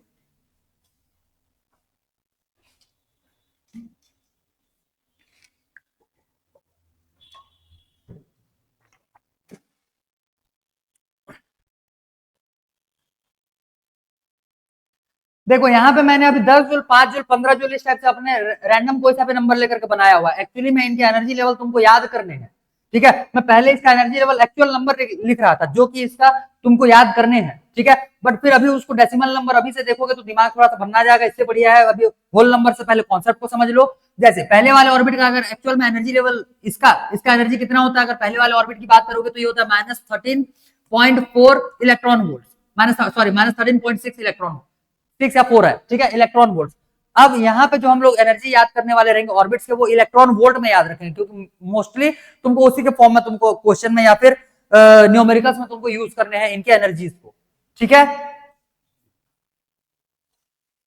नेगेटिव में होता है ना एनर्जी, इलेक्ट्रॉन है, इलेक्ट्रॉन के पास नेगेटिव चार्ज होता है तो उसका एनर्जी भी नेगेटिव में जाएगा। ये -13.6 ऐसे करते हुए नेगेटिव में धीरे धीरे करके एनर्जी बढ़ते हुए जाता है, बढ़ते हुए जाएगा बोलने का मतलब ये -13.6 है। इसके बाद फिर -1 पॉइंट समथिंग कुछ आने वाला, इस हिसाब से वो आगे बढ़ने वाला होगा, ठीक है। तो चलो इसको तो खैर हम लोग आगे में देखेंगे। मैं तुमको कैलकुलेट करना भी सिखाऊंगा कि ये एनर्जी लेवल अगर भूल भी जाते हो, इसका एक्चुअली में फॉर्मूला भी है, उसके बारे में भी हम लोग डील करने वाले हैं। अगर तुमको स्पेसिफिक ऑर्बिट का एनर्जी लेवल दिमाग से उतर गया तो उसको कैलकुलेट करके भी निकाल सकते हो, वो भी तरीका भी हम लोग इसी थ्योरी में देखने वाले हैं, इसी model. Clear clear.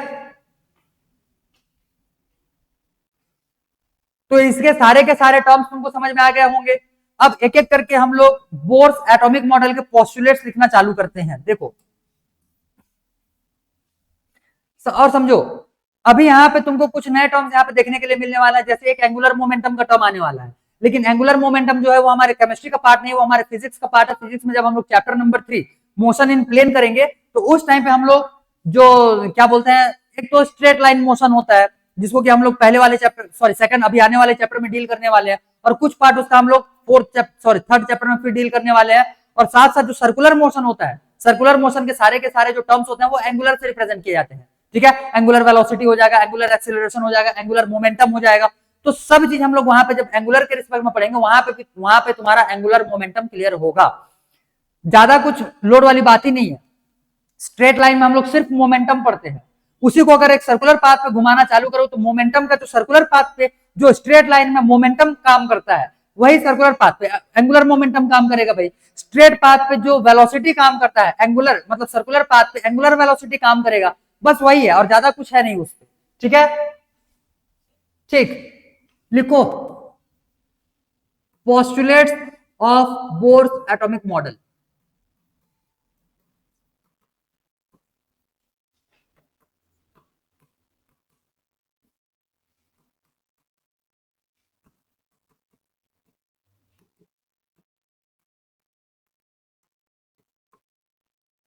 Postulates for Bohr's atomic model.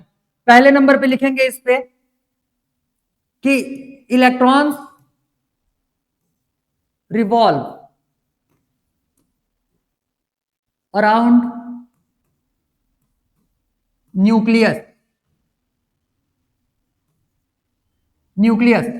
in a fixed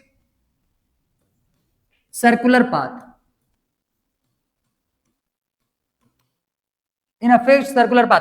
इसके पोस्टुलेट्स भी इंपॉर्टेंट है, स्कूल के एग्जाम में लिमिटेशंस अगर नहीं देंगे तो गारंटी है तुम्हारे बोर का पोस्टुलेट ही पूछा जाएगा, क्योंकि एटॉमिक थ्योरी में यही सबसे इंपॉर्टेंट है, ठीक। इसके भी सारे पोस्टुलेट्स दिमाग में बिठा करके, revolve around nucleus in a fixed circular path called orbit, ठीक है, called orbits.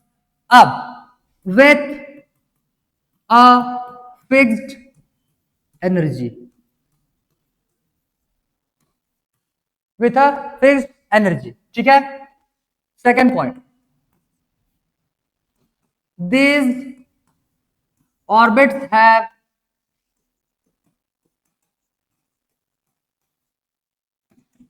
their own energy levels,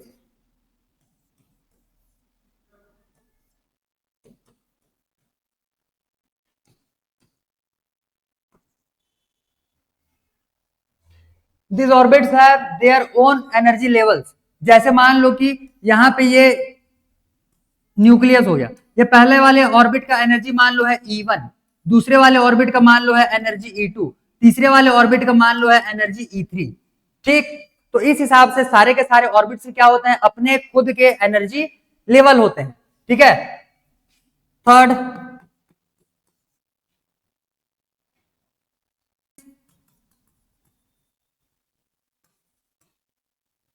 atom has different shells.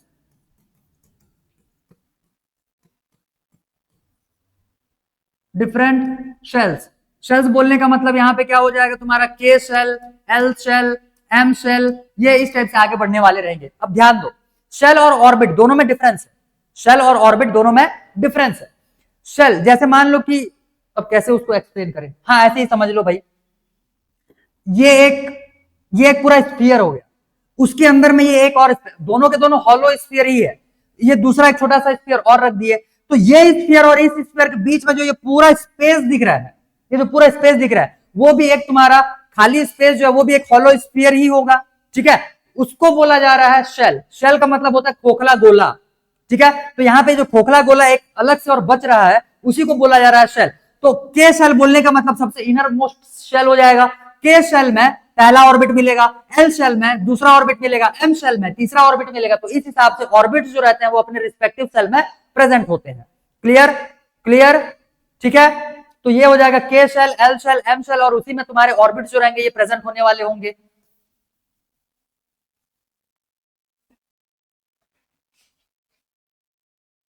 ऐसे। अब फोर्थ पॉइंट, इलेक्ट्रॉन्स हैविंग, ऐसे लिखो, only those electrons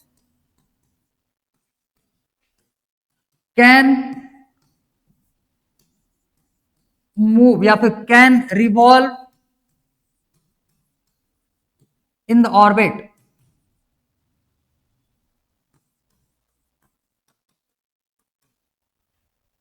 which have angular momentum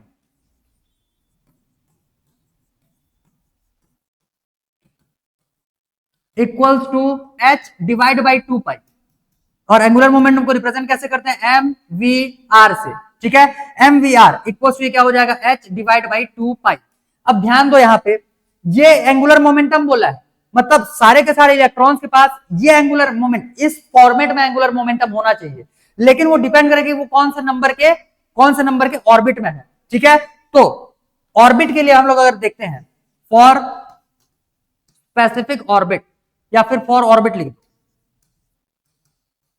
जिस respective orbit के लिए हम लोग निकालेंगे क्या हो जाएगा, ये m v r equal to हो जाएगा एन एच डिवाइड बाई 2 पाई।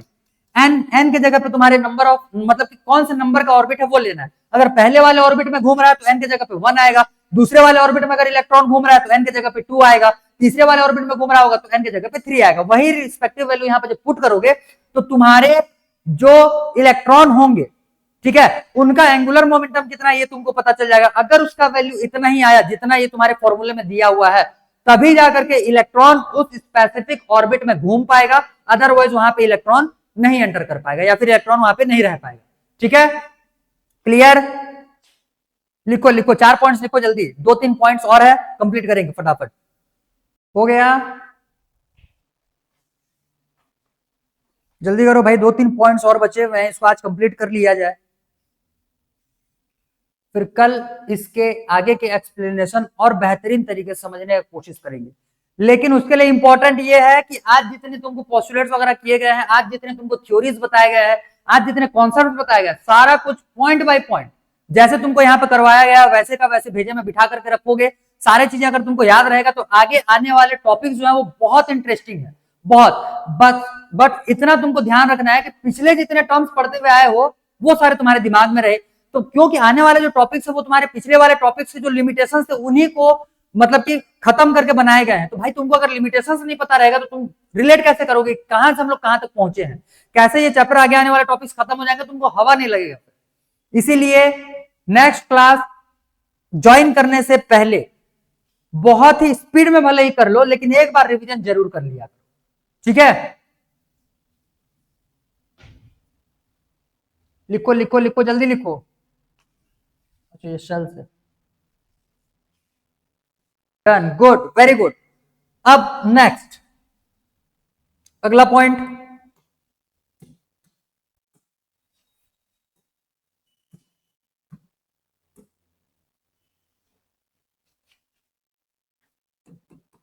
लिखो when energy is provide to atom,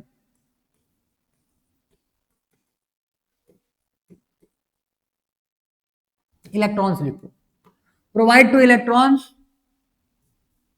provide to electron, it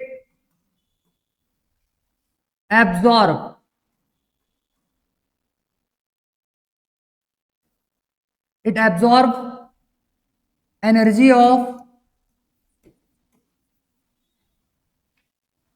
certain frequency,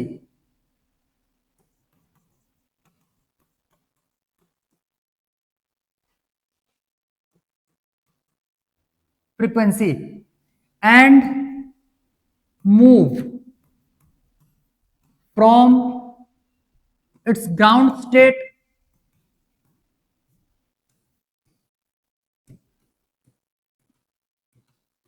to excited state।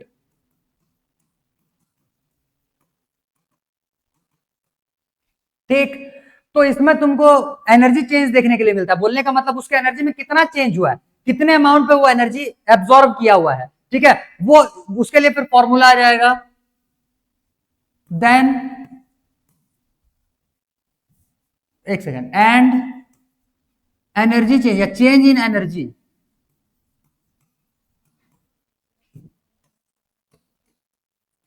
Is given by,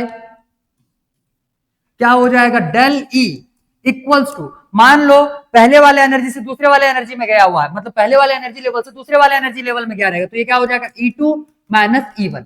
तीसरे वाले से अगर चौथे वाले में गया रहेगा तो ये क्या हो जाएगा E4 माइनस E3। मान लो पहले वाले ऑर्बिट से ये डायरेक्ट पहुंच जाएगा पांचवें वाले ऑर्बिट में, तब के केस में ये क्या हो जाएगा E5 minus E1।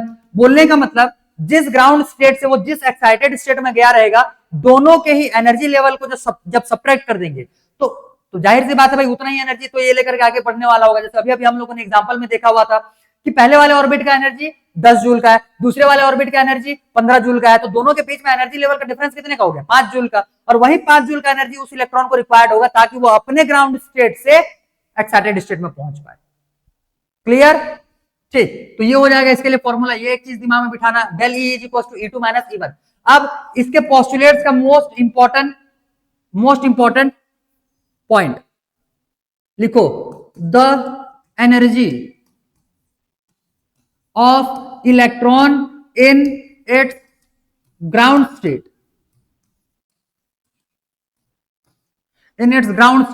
Is given by E equals to minus of RH 1 by n square.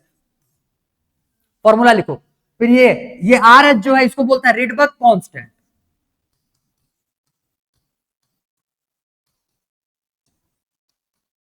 RH को बोलता है रिडबर्ग कांस्टेंट, वैल्यू इसका भी रट्टा मार लेना भाई, ये हो जाएगा तुम्हारा 2.18 multiply by 10 to the power minus 18 joule, ठीक है, माइनस 18 जूल। याद कर लो, जल्दी लिखो, 6 पॉइंट्स हो गए, जल्दी लिखो फटाफट।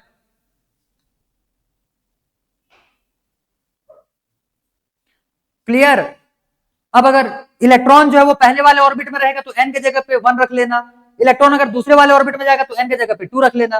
तो ये ग्राउंड, देखो ये जूल में है एनर्जी, ध्यान से समझो, ये जूल में है एनर्जी। मैं तुमको बोल रहा हूं कि हम लोग को एनर्जी देखना है इलेक्ट्रॉन वोल्ट के टर्म पे। जूल को इलेक्ट्रॉन वोल्ट में चेंज करना भी तुमको बताया गया पिछले वाले क्लास में जब न्यूमेरिकल्स कर रहे थे, तो वहां पे मैंने तुमको एक इलेक्ट्रॉन वोल्ट को जूल में कन्वर्ट करने के लिए यूनिट बताया हुआ है। क्लियर, तो वही इसको कन्वर्ट करके, हालांकि इतने लंबे चौड़े नंबर्स को हम लोग को कैलकुलेट करने में टाइम लगने वाला है, तो इन सब चीजों पे हम लोग फोकस नहीं करेंगे। हम छोटे छोटे नंबर है, 3-4 नंबर्स बस याद करने हैं। भाई रट्टा मार लेंगे उसको, सीधी सी बात। क्लियर? तो सब चीज को सॉल्व करने बैठोगे हाँ तो डेसिमल के इतने बड़े बड़े वैल्यूज तुमको आगे के न्यूमेरिकल्स में देखने वाले हैं कि परेशान हो जाओगे। इससे बढ़िया है मैक्सिमम चीजों को जितने को याद कर सकते हो, खास करके केमिस्ट्री में। फिजिक्स में तो कुछ भी नहीं करना पड़ेगा, केमिस्ट्री में जितने याद कर सकते हो याद कर लेना भाई, मैं पहले ही बता रहा हूं। ठीक है?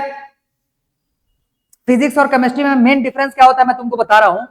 फिजिक्स जो रहता है इसमें पहले थ्योरीज लाए जाते हैं। ठीक, इसमें पहले थ्योरीज लाया जाता है, पहले सोचा जाता है कि नहीं भाई क्या हो सकता है, उस बेसिस पे फिर एक्सपेरिमेंट्स वगैरह परफॉर्म किए जाते हैं। केमिस्ट्री में उसका उल्टा है, पहले एक्सपेरिमेंट कर लिया जाता है, उसके बाद फिर इसके थ्योरी लाए जाते हैं कि क्या क्या एक्सपेरिमेंट में हो सकता होगा। क्लियर? तो ये बहुत ज्यादा डाउटफुल होता है इनके जो एक्सपेरिमेंट्स होते हैं। हालांकि ये सब फिजिकल केमिस्ट्री के पार्ट है, तो ये इसमें तुमको बहुत ज्यादा कुछ डाउटफुल चीजें देखने के लिए नहीं मिलने वाला होगा। लिखो लिखो लिखो, जल्दी लिखो, इतना फटाफट।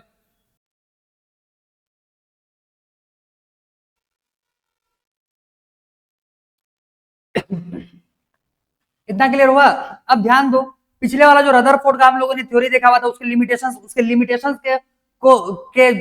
उसके जो ड्रॉबैक्स थे उसको इसने कैसे क्लियर किया हुआ, आप थोड़ा सा समझने की कोशिश करो। सबसे पहले तो इसने स्टेबिलिटी ऑफ एटम को लेकर के पहला ही पोस्टुलेट दे दिया। ठीक है? स्टेबिलिटी ऑफ एटम को लेकर के पहला ही पोस्टुलेट दे दिया कि इसके जो एनर्जी होते हैं, इलेक्ट्रॉन्स के जो एनर्जी होते हैं वो फिक्स होते हैं, वो चेंज नहीं होगा, तो ये एनर्जी लूज ही नहीं करेगा। तब के केस में तुम्हारा पहला लिमिटेशन रदरफोर्ड का हो गया क्लियर। सेकंड हम लोगों ने क्या देखा था, इलेक्ट्रॉनिक कॉन्फ़िगरेशन। अभी आगे देखेंगे कि इलेक्ट्रॉनिक कॉन्फ़िगरेशन इसका क्या होने वाला होगा। ठीक है? उसके बाद फिर तीसरा जो दिया हुआ था लाइन स्पेक्ट्रम। अब तो लाइन स्पेक्ट्रम पूरा क्लियर हो गया रहेगा कि लाइन स्पेक्ट्रम बनता क्यों है, क्योंकि इसके इलेक्ट्रॉन्स जो रहते हैं वो रेडिएशंस के सर्टेन एनर्जी को क्या करेंगे, एब्जॉर्ब कर लेते हैं, ताकि वो अपने ग्राउंड स्टेट से एक्साइटेड स्टेट में चले जाए। ठीक? और एब्जॉर्ब किया एनर्जी को वो अपने पास में तब तक होल्ड करके रखते हैं जब तक कि उनको एनर्जी मिल रहा होता है। जैसे ही उनको एनर्जी मिलना बंद हो जाएगा, वही एब्जॉर्ब्ड अमाउंट ऑफ एनर्जी को ये रिलीज करके एमिशन स्पेक्ट्रा फॉर्म करते हैं। ठीक है? क्लियर? तो भाई जो तीनों लिमिटेशंस हम लोग देखे हुए थे उसके लिए पूरे के पूरे एक्सप्लेनेशन प्रोवाइड कर दिया। ठीक? तो इसका अब जो थ्योरी है इसको अब लोग मानना चालू कर देंगे, सीधी सी बात है। आगे चल करके इसके भी बहुत सारे लिमिटेशंस मिलने वाले हैं। पहला तो इसमें यही मान लो, इसका जो लिमिटेशन है वो इसमें पार्टिकल के फॉर्म में इलेक्ट्रॉन को घुमा रहा है।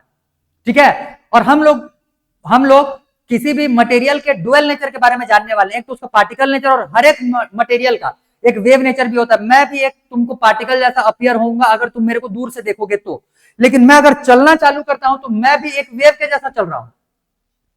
ठीक? उसके वेवलेंथ फ्रीक्वेंसी, जो मेरे वेवलेंथ फ्रीक्वेंसी जो रहेंगे वो उसका वैल्यू इतना कम है कि मैं वेव जैसा अपीयर नहीं होता। हम लोग इसके लिए क्या बोलते हैं, क्वेश्चन सॉल्व करके भी देखेंगे कि एक टेनिस का बॉल लेना है। ठीक? एक टेनिस का बॉल लेना है और जब हम लोग उसको फेंकते हैं, क्लियर, तो वो जो वेवलेंथ उसका आएगा, उसका जो फ्रीक्वेंसी आएगा, उसका वैल्यू क्या होने वाला, इतने कम वैल्यू होते हैं कि वो वेव जैसा अपीयर ही नहीं होता। एक्चुअली में उसका वो वेव नेचर भी शो करता है। मैं भी वेव नेचर भी शो करूंगा, पार्टिकल नेचर भी शो करूंगा। नील बोर ने जो अपना एक्सपेरिमेंट किया हुआ है वो सिर्फ और सिर्फ पार्टिकल नेचर को ध्यान में रख करके सॉल्व किया, अपना एक्सपेरिमेंट किया हुआ है। इसी वजह से ये मेजर इसका ड्रॉबैक होने वाला होगा। ठीक है? क्योंकि इलेक्ट्रॉन जो है ये सिर्फ पार्टिकल नहीं है। इलेक्ट्रॉन को अगर पार्टिकल अगर समझोगे तो इलेक्ट्रॉन सिर्फ एक पार्टिकल नहीं है, ये पार्टिकल के साथ साथ वेव नेचर भी दिखाता है। ठीक है? इलेक्ट्रॉन्स पार्टिकल के साथ साथ वेव नेचर भी दिखाते हैं। और ये पार्टिकल के जैसा, जैसे तुम एक बॉल को देख पाओगे, इलेक्ट्रॉन आज तक नहीं दिखाया किसी को। क्लियर? इलेक्ट्रॉन आज तक कोई नहीं देख पाया है, और अभी आने वाले कुछ साल में कोई देख भी ले इसका भी पॉसिबिलिटी बहुत कम है। ठीक?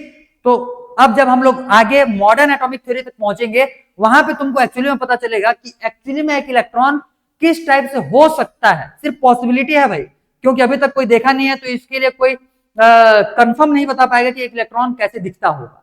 ठीक है? वो हाँ, उसके जो कैरेक्टरिस्टिक्स है इसका एक्सप्लेनेशन हमारे पास प्रॉपर है। ठीक? ठीक है भाई, चलो तो आज के लिए इतना ही करते हैं, बाकी का क्लास मंडे से फिर कंटिन्यू किया जाएगा। चलो सेशन एंड किया जाता है।